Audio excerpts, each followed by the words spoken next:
Diario de Owen Wright, 14 de julio de 1940.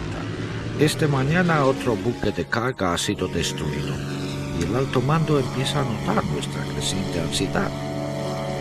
Para la hora de comer, ya estábamos siguiendo a los alemanes con el viento de cola y a toda velocidad. He realizado varias pasadas de bombardeo sobre los barcos de guerra alemanes. Espero que les haya gustado.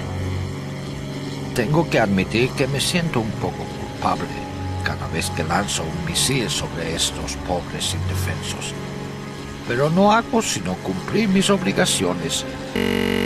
Ciudadano británico, hemos acabado el día persiguiendo algunos 109 sobre ti. El subidón de adrenalina sigue siendo igual que el primer día, incluso aún más. El cabo Tack dice que, por mi forma de hacer, me he ganado ya un apodo. Los otros pilotos bromean sobre mi apodo, pero no voy a decir cuál es.